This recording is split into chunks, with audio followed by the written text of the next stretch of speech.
Vous écoutez Europe 1, bonjour à tous, il est 9h30. On passe directement au journal des médias de Guillaume Janton, bonjour. Ce matin, bonjour. Laurent Bignolas confirmé à la présentation de Télématin la saison prochaine. Ariane Massenet pourrait faire son retour à la télévision sur France 2 et deux Miss France pourraient rejoindre le casting de la prochaine édition de Danse avec les stars.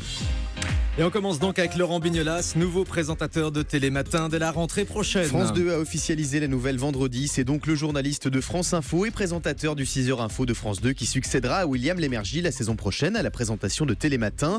Avec à ses côtés la même bande de chroniqueurs que son prédécesseur. Une belle promotion pour Laurent Bignolas qui va pouvoir se réveiller un peu plus tard le matin. C'est un bon choix. On reste sur France 2 avec de nouvelles informations sur le projet d'émission autour des animaux présenté par Stéphane Bern. Ce projet fait partie des pistes étudiées par la direction de France 2 pour remplir la grille des après-midi, un talk show consacré aux animaux.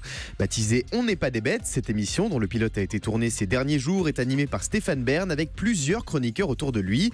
Parmi eux Jérémy Michalak, Adèle Gallois mais aussi Ariane Massenet comme le révèle Le Parisien.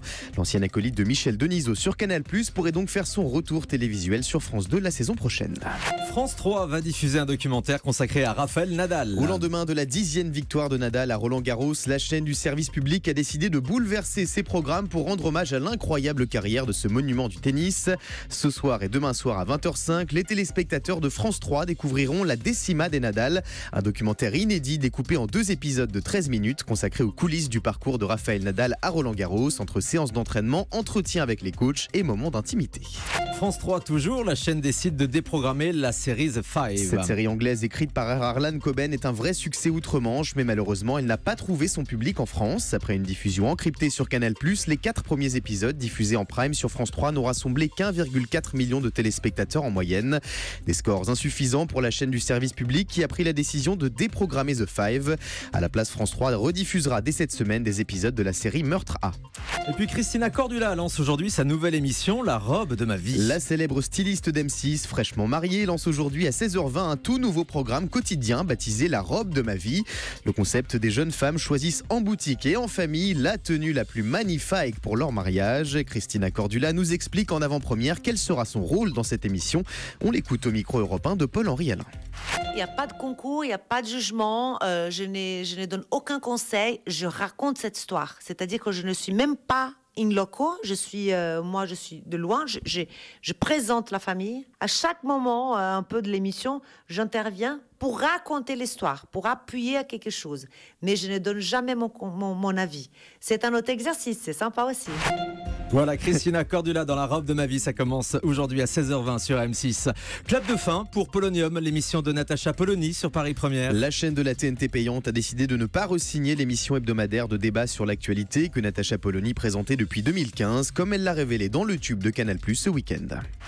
Elle sera de retour à la rentrée, cette émission ? Non, elle ne sera pas de retour à la rentrée. Mais il y a d'autres projets. Sur Paris Première ?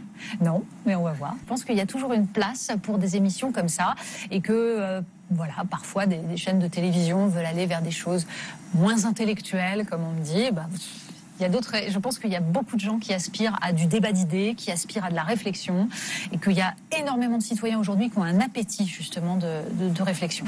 Natacha Polony sur Canal+ ce week-end. 2 anciennes Miss France pourraient rejoindre le casting de la prochaine saison de Danse avec les stars. C'est un ingrédient presque indispensable pour une bonne saison de Danse avec les stars, la présence d'une ex-Miss au casting. Après Valérie Beck, Sylvie Tellier ou encore Laurie Tillman, 2 autres reines de beauté ont passé des essais pour participer à la 8e saison du concours de danse de TF1.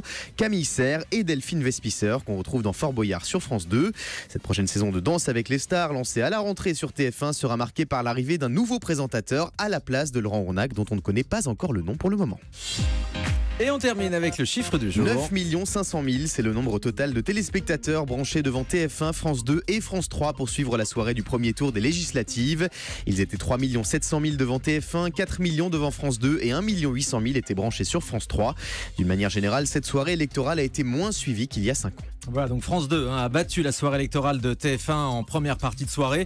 Et sur la suite, TF1 arrive en tête à partir de 21h20. Mais petit leader de la soirée avec les bronzés qui n'ont rassemblé que 3 900 000 téléspectateurs et 18% de l'audience. France 2 est deuxième avec la suite de la soirée électorale. Et M6 troisième avec le film Nos jours heureux devant 2,5 millions de téléspectateurs. 11,4% de part d'audience. Merci beaucoup Guillaume. À demain.